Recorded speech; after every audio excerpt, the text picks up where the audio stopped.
society. I still believe we are at heart, or at least that we can be. But there are many forces that seek to divide us, to allow resentment and fear to fester. And if we want to be that open-minded, warm-hearted society, we need to stand up, join together and fight for it. I'm proud in this election to have fought for what we and millions of people believe is the best future for our country, remaining in the European Union. When 19 Labour MPs helped pass Boris Johnson's Brexit deal in the House of Commons, it was clear we had to act. We forced Johnson to request an extension to Article 50, but without Labour's support, couldn't assemble a majority for a people's vote, leaving a general election as the only chance to remain in the EU. So I did not shirk the debates and the phone-ins. I turned up to the interviews and I stood up proudly for our beliefs.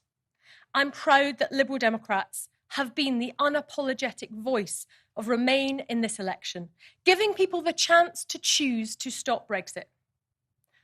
Obviously, it hasn't worked. And I, like you, am devastated about that. But I don't regret trying everything. Because the prize was to save our future, our children's future in Europe, where we can work together to tackle the climate emergency, trade freely to boost our living standards, and be a strong beacon for human rights around the world. We have been true to ourselves and true to our liberal values. And as your leader, I have been true to myself too. As a Scot, as a Brit, as a European, as a liberal, a humanist, a feminist, as a daughter, sister, wife, and a mum to 2 small kids. Being myself, whether people attacked my vision or my voice, my ideas or my earrings. One of the realities of smashing glass ceilings is that a lot of broken glass comes down on your head. So I'm proud to have been the first woman to lead the Liberal Democrats. I'm even more proud that I will not be the last. In Sarah, Vera, Christine and Layla, we have 4 fantastic and experienced women MPs. And in Daisy, Munira and Wendy, we have exciting new talent. They will take the Commons by storm.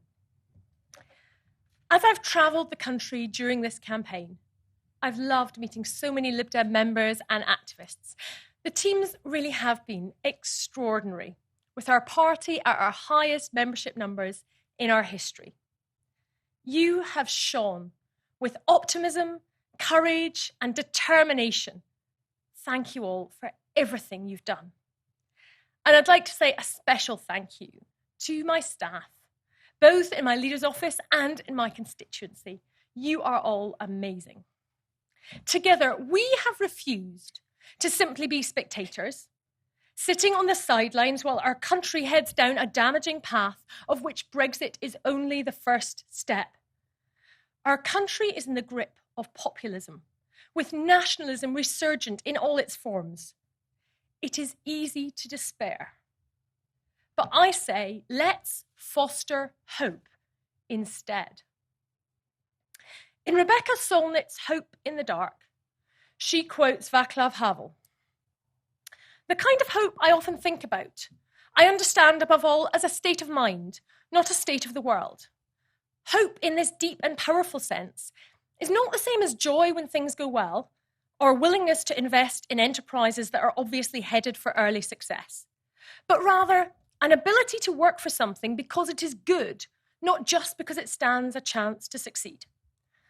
She then goes on to say, hope is not a door, but a sense that there might be a door at some point, some way out of the problems of the present moment, even before that way is found or followed. There will be a door. There will be a way out of this nationalist surge, and we have to work together to find it. It is a huge job to be done. The answer is that we step up, we organise, we join together. Though I won't be your leader, I will be walking alongside you. We will reflect, regroup, and refresh. We must continue to grow our Liberal movement, both attracting Lib Dem members and by reaching out to work with those who share our values wherever they are. All of us who share an alternative vision for society have a responsibility to learn from this result and find new answers. Next week is the shortest day. We will see more light in the future. Join us for that journey. Let's explore the way together with hope in our hearts. Thank you.